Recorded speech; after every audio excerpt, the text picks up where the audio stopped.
Hi, thank you so much for giving me time to talk to you about Mywritinglab for composition. As you may or may not know, Mywritinglab is actually the most widely used learning application for college writing. We've had Mywritinglab around for quite a long time at the developmental level, and now we are offering it at the composition level as well.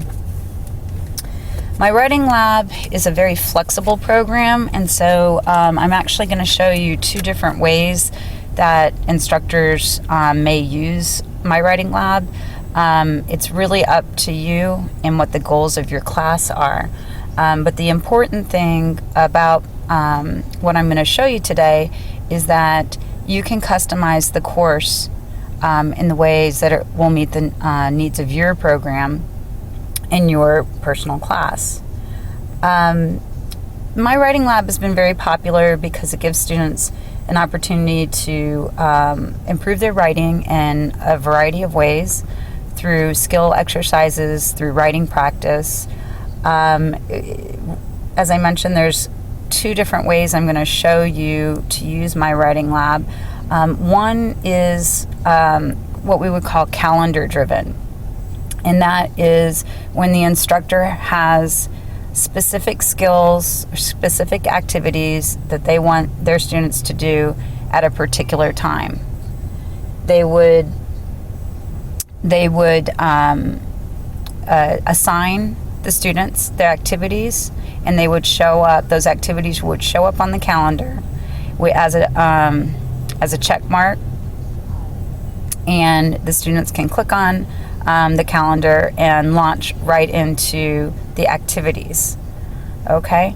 The other way that you could use Mywritinglab is what we would call more of a self-paced or independent study. In the self-paced study, the student's work is going to be more directed by a diagnostic. We call that the path builder. And I'm going to go ahead and take this, it's a kind of a grammar-focused path builder before we do anything else. But before I do that, I want to show you the coverage area in Mywritinglab for Comp. Now you have an opportunity, as I mentioned before, to customize the course. And one of those customizations is the coverage. In this particular course, we have 11 modules.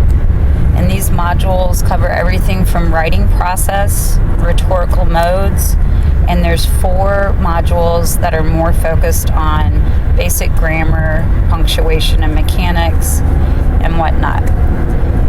There are a lot of instructors that want to diagnose at the beginning of the semester where their students stand in these basic grammar and mechanics areas. So what I'm going to do, because this is going to be kind of a self-study course that we're building here, I'm actually going to go to my course tools, and I'm going to go to settings, and I'm going to customize the coverage in this course. I've already customized the diagnostic so that the diagnostic will only cover the basic grammar and mechanics. And this is where I can go ahead and change the coverage in the course. Now I may assign writing assignments later, but as far as what the modular work that I want the students doing, I want them to focus on these grammar areas. So these are the content areas. I can go ahead and uncheck anything that I would like. And this is not a permanent deletion. I can always go back and put the coverage back in. I also added writing practice down here because I do want students to have assignments. These are the auto-graded assignments where they get immediate feedback. And I kept writing assignments, which are assignments that I can post with my own prompts, with my own rubrics. So this is the area that I would like to save.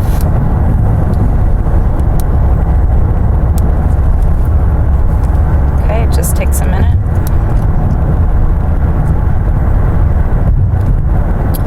Okay, and so basically what that's going to do is it's going to turn my learning path modules from the 12 modules that were there to the 4 content areas and the writing practice and the writing assignments. Just give this a second.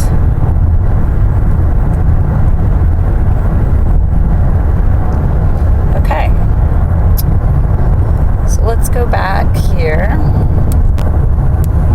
to my course home. Now you'll notice that my learning path should only have these 4 buckets. Now I can't get into it because I haven't taken my path builder yet. That's the first thing that is on my calendar to do. This customized path builder only covers those 4 modules, and it's 31 questions long.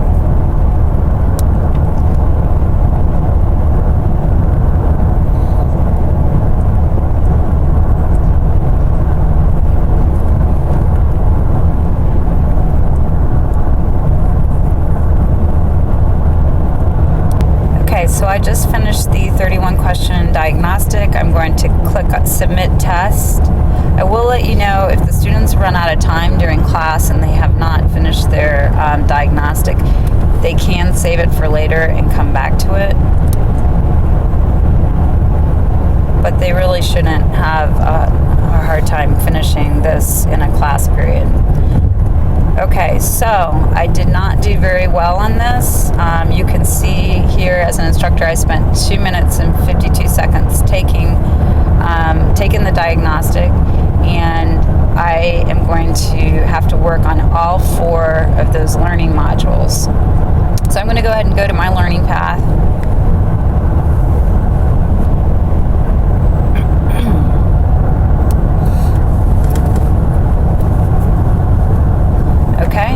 Now, what I recommend, the 31 question diagnostic is kind of a general comprehensive diagnostic that covers these 4 areas. Now, there may be skills within this area that I know better than others. And so what you can do, and what I recommend, is that when students test into a module, that you also have them do the skills check for that module, and those questions are specific to these skills within the module. So the student, right here it says I have 9 skills that I have to study, and I have 0 mastered. If they do the skills check, they may find that 2 or 3 of these skills that they will master it based on how they do on that skills check. So the skills that they do need to work on, they will all be organized this way. There's an overview, which tells about the skill. There's an animation, which is an animated lesson. Then there will be several opportunities for multiple choice exercises. And then an application may be something like students correcting a paragraph or finding errors in a sentence. A writing assignment, and then the post-test, I believe, defaults to 70% to show mastery. A lot of times instructors will change that because they want students to get an 80% or some other percentage. So that's something that you can edit as well. So here's where students now will just work independently within the program. It's up to you how you want to set the parameters as far as when they need to get done with or when they need to master their skills. But in this case, in this example, this would be a self-paced course. Okay, now I'm toggled back over here to the second course, which would be the instructor that would like students to, it's more prescribed. So I want everyone to be working on a certain module or a certain skill at a certain time. Okay, it's very easy for you to assign work for students. You do that right under the instructor tool, and you will find the activities manager. And this will list all of the content, Pearson content, organized by module. Should be opening up here. There we go. Organized by module. It also is the place where you are able to create your own assignments. And with my last couple of minutes, I do want to show you how to create a writing assignment, because this is something that's pretty powerful, especially if you want to be grading papers within the writing space. So we'll go ahead and call this demo.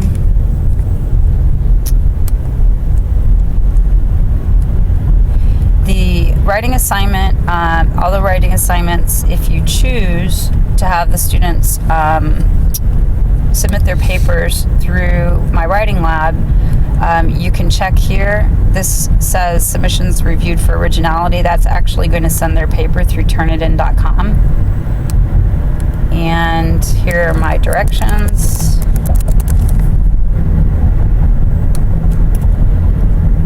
If you want to upload a sample paper, you can do that here as well.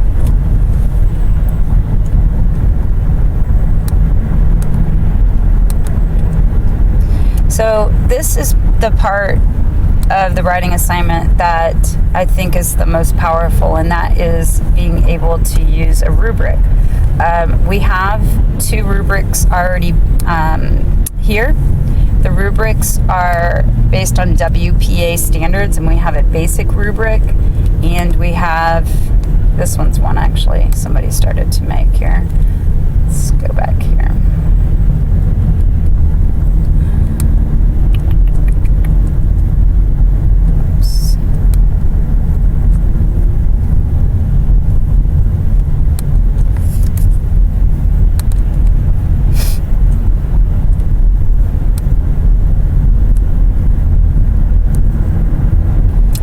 Not like you to hit the back button. So we're going to click on other rubrics.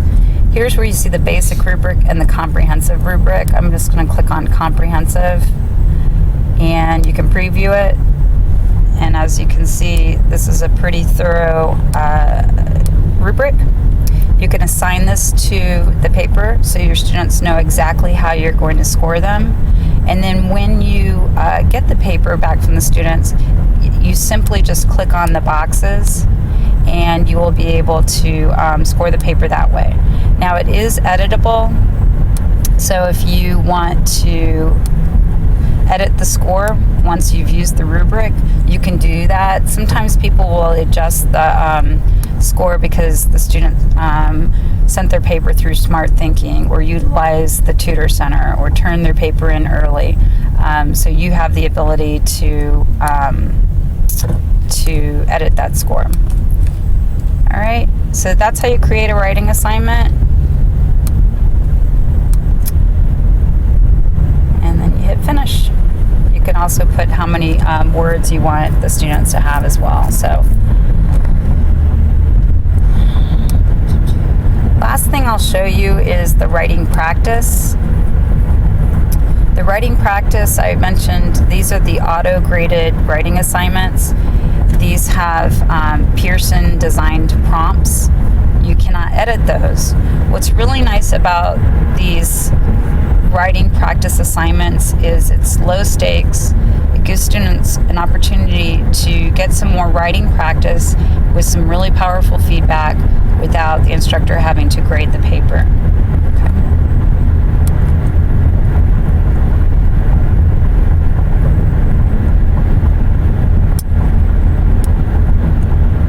Alright, so thank you very much for learning more about Mywritinglab, and we will be happy to get together with you and set up your course at a future date.